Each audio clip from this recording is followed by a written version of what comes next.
Hi everyone, I'm David. In today's video, I'm going to cover the topic middleware and Express.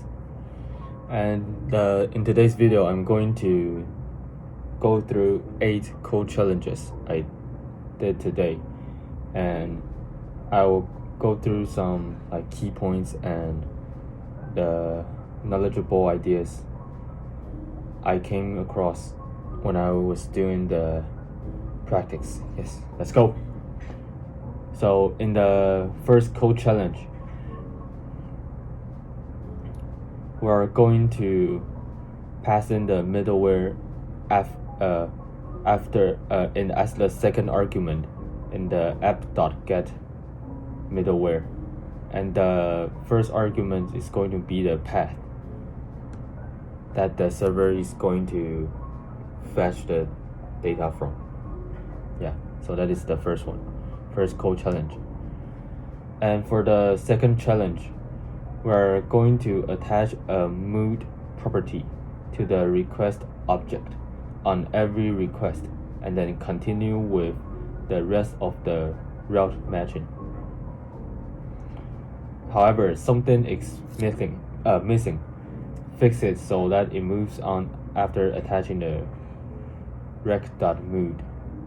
So after attaching the moods to the rec.mood, we need to call next, so that the middleware will jump to the next middleware after the requirements are satisfied. And also we use app.middleware to call the middleware here. Okay, next challenge. So for the third challenge, we are going to complete a time middleware function by attaching the current time to the request body as the date property, and add list function to all the routes and eliminate the duplicate code. So in this challenge, I add date.now to the required date, and also pass in the next function. So after creating this basic function, after creating this middleware, we pass into the app.use method, and then we change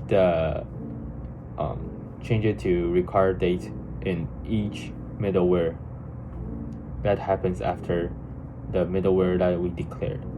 Yeah, that is the third challenge. For the fourth code challenge is complete the error handler function as an express error handler function, and also it should set the response status equal to the error's object status property if the error exists, or we should just pass 500 by default if there's no status. Also, we should pass the message property of the error object. So here we use a conditional flow to test if the error status do exist. If it doesn't exist, we change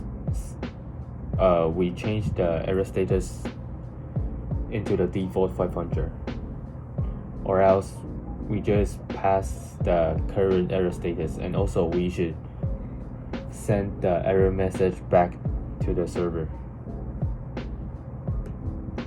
For the fifth code challenge, we are going to import a Morgan login middleware, so like here, and then we use the predefined format short instead of tiny. So we add short as the first argument for the Morgan login middleware, and then instead of login to the console, the Morgan is directly logged to the app.log file. Yeah, so like app.log, we can, oh, there's no app.log, crap. Check work, is there? Okay. Nope. Next, the sixth challenge, we are going to use app.use to mount the index.exist middleware for all paths starting with /data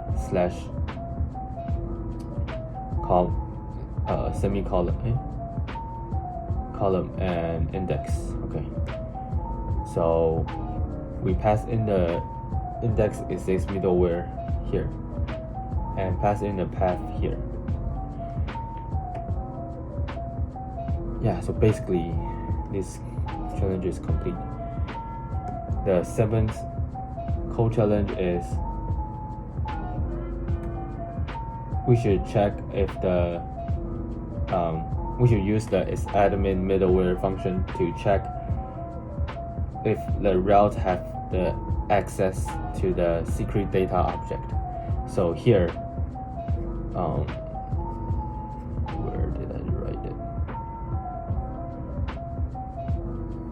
Here. So I check if the path are in the array, which is these two. If it is in these two conditions, then we call the isAdmin middleware. Yes. Okay, for the next challenge, we are going to use the .param to eliminate repetition on the routes of the Apple router. So in the code here, we take the variety as the first parameter, and also we take the variety value as the 4th parameters here, and we check if the Apple's variety object exists. If it exists, we pass the object value to the required variety variable, and then we call next. If the Apple variety object doesn't exist, we use else to send back the status code. And also we should change it to the required .variety according to what we named. Okay, so that's for today.